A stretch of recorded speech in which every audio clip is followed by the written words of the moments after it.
എല്ലാ കൂട്ടുകാർക്കും പുതിയൊരു വീഡിയോയിലേക്ക് സ്വാഗതം. നമ്മൾ ഒരുപാട് യാത്രകൾ ചെയ്യുമ്പോൾ യാത്രകൾക്കൊപ്പം തന്നെ ചില ചെറിയ കഥകളും പറഞ്ഞു പോകാറുണ്ട്. ഇപ്പോൾ ഒരു യാത്ര പോകുമ്പോൾ ഒരു സ്ഥലം കണ്ടു കഴിഞ്ഞാൽ അതുമായിട്ട് ബന്ധപ്പെട്ട ഒരു കഥയുണ്ടാവും. ഒരുപക്ഷെ യാത്രയുടെ ഇടയ്ക്ക് നമുക്കതിനെപ്പറ്റി വിശദമായിട്ട് പറഞ്ഞു തരാൻ പറ്റാത്ത ഒരു സാഹചര്യമായിരിക്കും. അപ്പോൾ അങ്ങനെ ഒരു വീഡിയോ ഞാൻ കഴിഞ്ഞ പ്രാവശ്യം ചെയ്തിരുന്നു. നമ്മുടെ രാജസ്ഥാനിലെ കുൽധാര എന്ന പ്രേത ഗ്രാമത്തെ പറ്റി ഒരു വീഡിയോ ചെയ്തിരുന്നു. അപ്പോൾ ആ വീഡിയോ നിങ്ങൾ കാണാത്തവരെ ഒന്ന് കാണാൻ ശ്രമിക്കുക. അതിൻ്റെ ലിങ്ക് ഞാൻ ഡിസ്ക്രിപ്ഷനിൽ നൽകാം. അപ്പോൾ അതിന് നല്ല റിസൾട്ടാണ് എല്ലാവരും തന്നത്. അപ്പോൾ അങ്ങനെ ചിന്തിച്ച സമയത്ത് മറ്റൊരു സ്ഥലത്തേക്ക് കൂടി നമ്മുടെ ഇതുവരെ പതിവ് വീഡിയോയ്ക്ക് ഇടയ്ക്ക് ചില സ്ഥലങ്ങളെ കൂടെ പരിചയപ്പെടുത്തുന്ന ഒരു വീഡിയോകൾ ചെയ്താലോ എന്ന് ആലോചിക്കുകയായിരുന്നു. അങ്ങനെയാണ് ഞാൻ രണ്ടാമതൊരു വീഡിയോയുമായിട്ട് നിങ്ങളുടെ മുന്നിലേക്ക് വരുന്നത്. അപ്പോൾ നമ്മൾ പറയാൻ പോകുന്നത് ഉത്തർപ്രദേശിലെ നിധിവനം എന്ന് പറയുന്ന ഒരു ക്ഷേത്രത്തെ പറ്റിയാണ്. അത് ക്ഷേത്രമല്ല, ഒരു തുളസികൾ തിങ്ങിപ്പാർക്കുന്ന ഒരു സ്ഥലത്തെ പറ്റിയാണ്. ആ സ്ഥലത്തിൻ്റെ പ്രത്യേകത എന്താണെന്ന് ചോദിച്ചാൽ, എല്ലാ ക്ഷേത്രങ്ങളും വൈകുന്നേരം ആരതിക്ക് വേണ്ടി നട തുറക്കുമ്പോൾ ഈ ഒരു ക്ഷേത്രം വൈകിട്ട് അടയ്ക്കും. അവിടേക്ക് ആർക്കും പ്രവേശനമില്ല.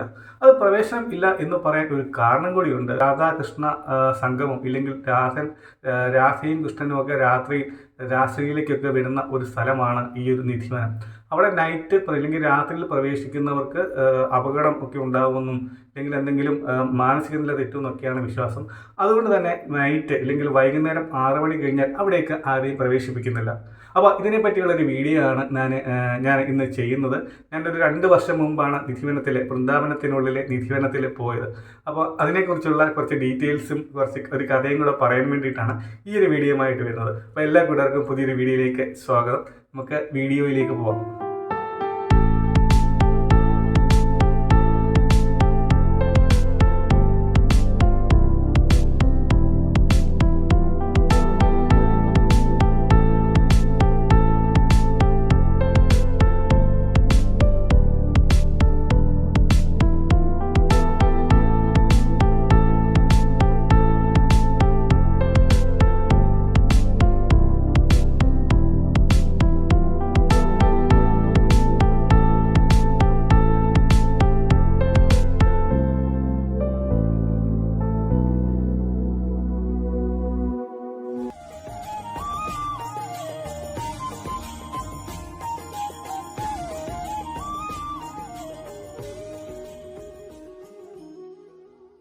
രാധാകൃഷ്ണ മന്ത്ര മുഖരിതമാണ് സദാസമയം വൃന്ദാവനം. ഈ ഗലികൾ, പൗരാണിക നിർമ്മിതികൾ, ഗോക്കൾ, ശ്രീകൃഷ്ണ സ്മരണകളുമായിട്ട് ഒഴുകുന്ന യമുന, അങ്ങനെ എവിടെ ചെന്നാലും രാധാമന്ത്ര മുഖരിതമല്ലാതെ നമുക്ക് വൃന്ദാവനത്തെ കാണുവാൻ സാധിക്കില്ല.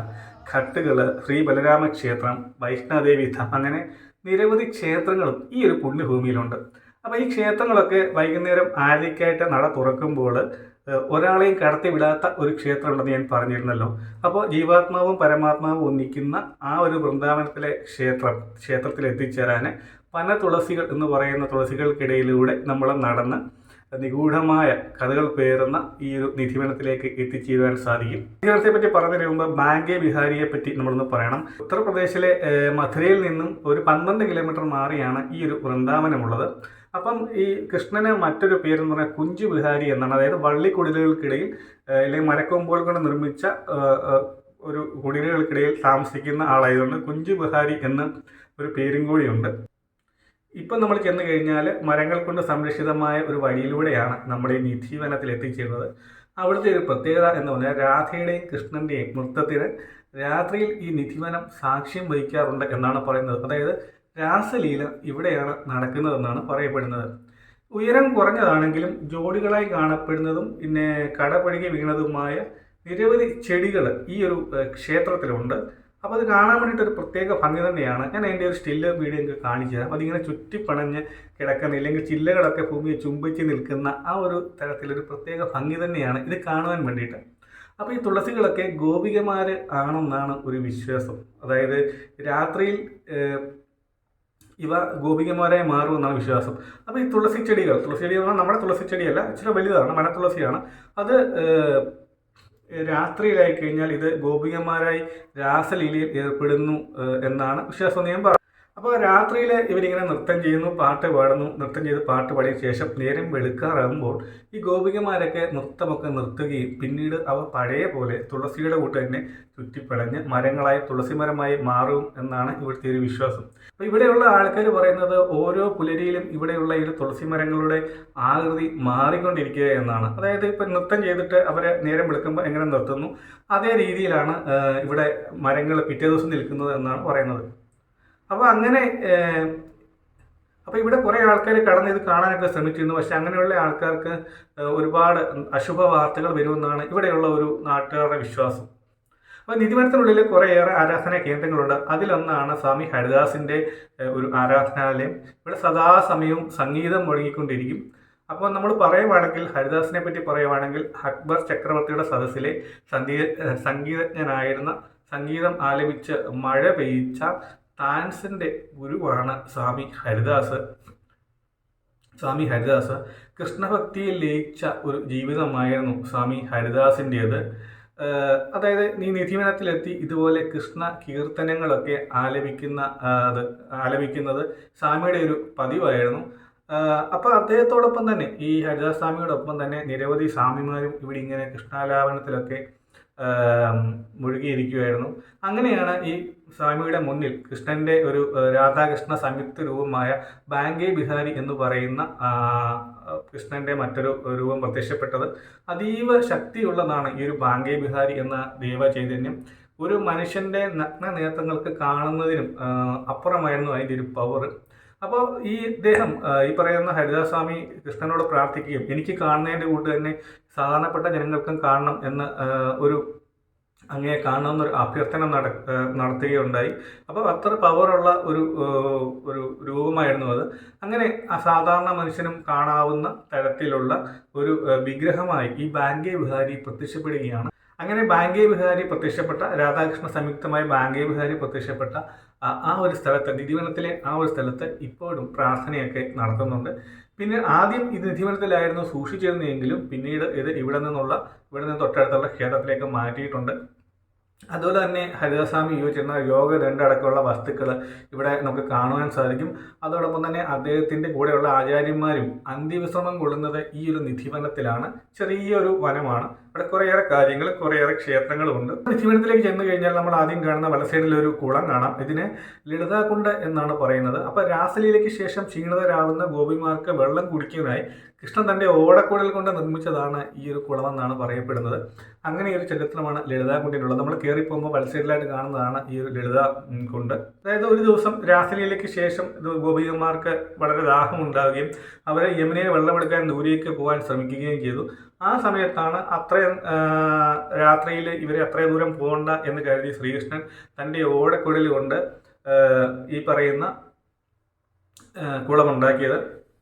അത് ഇവരുടെ സഖികളിൽ പ്രധാനിയായ ലളിതയുടെ പേരിലാണ് ഈ ഒരു കുളം അറിയപ്പെടുന്നത്. അതുകൊണ്ടാണ് ഇതിനെ ലളിതാകുണ്ട് എന്ന് പറയപ്പെടുന്നത്. ഇപ്പം നമുക്ക് കുളത്തിലേക്കൊന്നും പ്രവേശനമില്ല. കുളം അവർ അടച്ച് സംരക്ഷണത്തിൻ്റെ ഭാഗമായിട്ട് അടച്ച് വെച്ചിരിക്കുകയാണ്.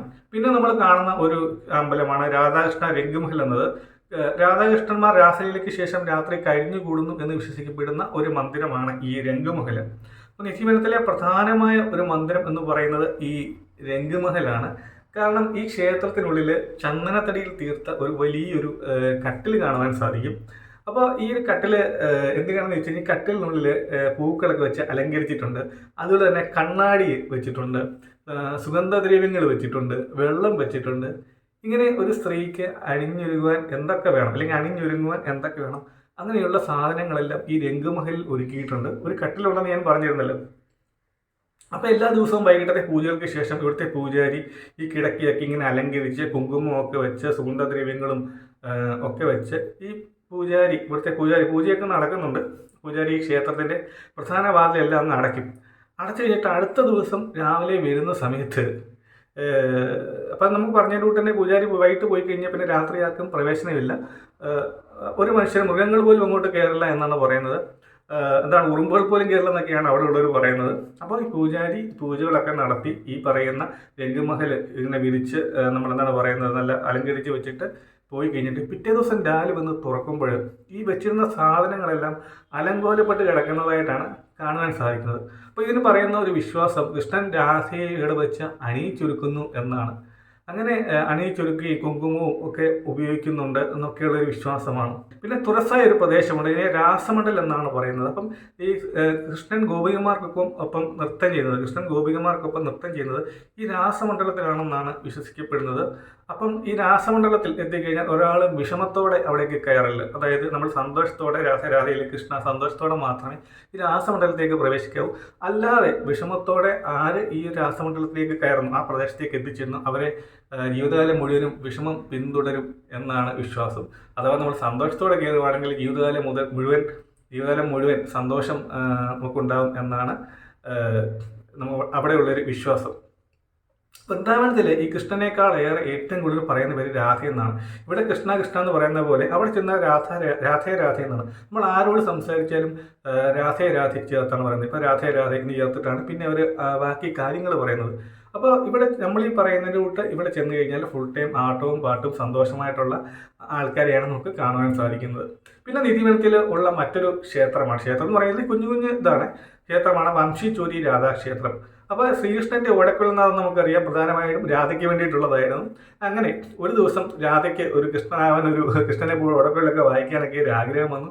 അങ്ങനെ കൃഷ്ണൻ്റെ ഓടക്കുഴൽ കട്ടെടുത്തുകൊണ്ട് രാധ വന്നിരുന്ന ആ സ്ഥലമാണ് വംശിചോരി രാധാക്ഷേത്രം എന്ന് പറയുന്നത്. അവിടെ നമുക്ക് ഓടക്കുഴലിൽ വായിക്കുന്ന രാധയുടെയും സഖികളായ ലളിത പിന്നെ വിശാഖ എന്നിവരുടെയും വിഗ്രഹങ്ങൾ കാണുവാൻ സാധിക്കും. ഇതൊക്കെ ഏത് സാധനങ്ങളാണ്. അപ്പോൾ നിങ്ങൾ തീർച്ചയായിട്ടും വൃന്ദാവനത്തിൽ പോവുകയാണെങ്കിൽ ഈ ഒരു നിധിവനം പോയി കാണണം. നമുക്ക് ബാങ്കേ ബിഹാരിയെ പറ്റി പറയാം. ഞാൻ ആദ്യം പറഞ്ഞിരുന്ന നിധിവനത്തിലാണ് ബാങ്കേ ബിഹാരി ആദ്യമായി പ്രത്യക്ഷപ്പെട്ടത്. 3 വശത്തേക്കും തൻ്റെ ഭക്തരെ നോക്കിയിരിക്കുന്ന രാധാകൃഷ്ണന്മാർ ഒന്നായ ഒരു വിഗ്രഹമാണ് ബാങ്കേ ബിഹാരി. ഇതിന് സന്തോഷവാനെന്നും മറ്റൊരർത്ഥം കൂടെ ഉണ്ട്. അപ്പോൾ നിധിവനത്തിന് പുറത്താണെങ്കിലും ബാങ്കേ ബിഹാരിയുടെ ക്ഷേത്രവും നിധിവനവും തമ്മിൽ അഭേദ്യമായ ബന്ധമുണ്ട്. അപ്പോൾ നമ്മൾ ആദ്യം പറഞ്ഞവിടെ രാധാകൃഷ്ണ സങ്കല്പമായ ബാങ്കേ ബിഹാരി ആദ്യമായി പ്രത്യക്ഷപ്പെട്ടത് നിധിവനത്തിലായിരുന്നു. എന്നാൽ വളരെ വർഷങ്ങൾക്ക് ശേഷം ഈ ഒരു വിഗ്രഹം പിന്നീട് മറ്റൊരു ക്ഷേത്രത്തിലേക്ക് മാറ്റി സ്ഥാപിക്കുകയായിരുന്നു. ബാങ്കേ ബിഹാരിയുമായിട്ട് ബന്ധപ്പെട്ട് ഈയിടെ കുറേ വിവാദങ്ങളൊക്കെ വന്നിരുന്നു. നമ്മളെന്തായാലും അതിനെപ്പറ്റിയൊന്നും പറയുന്നില്ല. നമ്മളിപ്പോൾ ഭക്തിമാർഗ്ഗമാണ് പറയുന്നത്, നമ്മളതിൻ്റെ സ്റ്റോറിയാണ് പറയുന്നത്. അതിൽ തെറ്റുകളും ശരിയും ഒക്കെ ഉണ്ടാവാം. നമ്മളുടെ അറിവുകളാണ് നമ്മൾ പങ്കുവയ്ക്കുന്നത്. ബാങ്കേ ബിഹാരി സ്വാമി ഹരിദാസിൻ്റെ മുന്നിൽ പ്രത്യക്ഷപ്പെട്ടപ്പോഴുള്ള അതേ വിഗ്രഹമാണ് ഇന്നും ഈ ക്ഷേത്രത്തിലുള്ളത് എന്നാണ് വിശ്വസിക്കപ്പെടുന്നത്. ഈ ക്ഷേത്രത്തിന് നേരെ ഒരുപാട് അക്രമങ്ങളൊക്കെ നടന്നിരുന്നു. ഔറംഗസേബൊക്കെ ഈ ക്ഷേത്രത്തെ ആക്രമിച്ചു എന്നാണ് പറയപ്പെടുന്നത്. അപ്പോൾ ഈ ഒരു ക്ഷേത്രത്തിൽ നമ്മൾ തുടർച്ചയായിട്ട് കൃഷ്ണൻ്റെ വിഗ്രഹത്തെ നോക്കി നിൽക്കാൻ സമയത്തില്ല. അവർ ഇടയ്ക്കിടയ്ക്ക് ഒരു തുണി ഉപയോഗിച്ചിട്ട് അതൊന്ന് മറയ്ക്കും. അതായത് ചെറിയൊരു ഇടവേളകളിൽ ഒരു തുണി ഉപയോഗിച്ചിട്ടാണ് ഇവരിങ്ങനെ ഈ ദർശനത്തെ ഇടയ്ക്ക് മുറിക്കുന്നത്. അപ്പോൾ ഇതിനവർ പറയുന്ന ഒരു പ്രധാന കാരണം എന്ന് പറയുന്നത് ഈ വിഗ്രഹത്തിൽ ഇങ്ങനെ അധിക നേരം നോക്കി നിന്ന് കഴിഞ്ഞാൽ ആൾക്കാരുടെ മനോനില തെറ്റുമെന്നും കൃഷ്ണൻ്റെ ഭംഗിയൊക്കെ വന്നിട്ട് മനോനിലയൊക്കെ തെറ്റുമെന്നും അതല്ല, ഭഗവാൻ ഈ ആളെ, അതായത് ഇത്ര നേരം നോക്കി നിൽക്കുന്ന ആളുടെ കൂടെ ഭഗവാൻ ഇറങ്ങിപ്പോകും എന്നൊക്കെയാണ് വിശ്വാസം പറയുന്നത്. അപ്പം ഇങ്ങനെ ഒരുപാട് കഥകളുണ്ട്. അധികം വിസ്തൃതിയൊന്നും ഇല്ലാത്ത ഒരു ആരാധനാ കേന്ദ്രമാണ് നമ്മുടെ ഒരു ബാങ്കേ ബിഹാരി ക്ഷേത്രം. ഇനി മറ്റൊരു പ്രത്യേക ഒരു കാര്യം പറയേണ്ടത് നിധിവനത്തിന് ചുറ്റുമുള്ള വീടുകളെ പറ്റിയാണ്. അപ്പോൾ ഈ വീടുകൾക്കൊന്നും ജനലുകൾ നിർമ്മിക്കാറില്ല. അതായത് ജനലിൽ കൂടി ആൾക്കാർ നിധിവനത്തിലേക്ക് നൈറ്റ് നോക്കിക്കഴിഞ്ഞാൽ അവർക്ക് അപകടങ്ങളൊക്കെ വരും എന്നൊക്കെയുള്ള സങ്കല്പത്തിൽ ഈ പറയുന്ന നിധിവനത്തിനുള്ളിലേക്ക് തുറന്നിരിക്കുന്ന വീടുകളിൽ ജനലുകളൊക്കെ പണ്ടില്ലായിരുന്നു എന്ന് പറയപ്പെടുന്നു. അതുപോലെ തന്നെ ഇപ്പം വൈകുന്നേരമൊക്കെ ആയി കഴിഞ്ഞാൽ ജനലുകളൊക്കെ കുറച്ചൊക്കെ ജനലുകളുണ്ട്, അതൊക്കെ ആൾക്കാരെ അടച്ചു തന്നെ ഇടുന്നുണ്ട്. ആരും അങ്ങോട്ട് കയറാനോ ഒന്നും ശ്രമിക്കില്ല. അപ്പം അങ്ങനെ കയറുന്നവർക്ക് മാനസിക നില തകരാറിലാകുകയൊക്കെ ചെയ്യുമെന്നാണ് വിശ്വാസം. അങ്ങനെ പലരും മാനസിക നിലയിലേക്ക് തെറ്റുകയും ഇല്ലെങ്കിൽ അപകടത്തിൽപ്പെട്ട് ദുരൂഹമായി മരിച്ച പലരും ഇന്ന് നിധിവനത്തിൻ്റെ മണ്ണിൽ ഉറങ്ങിക്കിടക്കുന്നുണ്ട് എന്നാണ് മറ്റൊരു വിശ്വാസം. അപ്പോൾ ഇതായിരുന്നു നമ്മുടെ ഒരു വീഡിയോ. നിധിവനം എന്ന് പറയുന്ന വളരെയേറെ ദുരൂഹം എന്ന് പറയാൻ പറ്റില്ല, വളരെയേറെ ഹിന്ദു സങ്കല്പം വെച്ച് വളരെയേറെ ഭക്തിമയമായ രാസലീല നടക്കുന്ന ശ്രീകൃഷ്ണനും രാധയും ഒന്നിച്ച് കഴിയുന്ന നിധിവനത്തിലെ കാഴ്ചകൾ നമ്മൾ അപ്ലോഡ് ചെയ്തിട്ടുണ്ട്. നിങ്ങൾ അതിൻ്റെ ഫുൾ വീഡിയോ നമ്മുടെ ഈ ചാനലിൻ്റെ ഡിസ്ക്രിപ്ഷൻ നമ്മൾ കൊടുത്തിട്ടുണ്ട്. ഒപ്പം തന്നെ ഞാൻ ചെയ്തൊരു സ്റ്റോറി ഉണ്ട്, അതിനെപ്പറ്റിയുള്ള വീഡിയോ അതിൻ്റെ സൈറ്റിലെ ലിങ്ക് ഞാൻ കൊടുത്തിട്ടുണ്ട്. അപ്പോൾ തീർച്ചയായിട്ടും നിധിവനത്തിൻ്റെ വീഡിയോ നിങ്ങളൊന്ന് കണ്ടു നോക്കുക.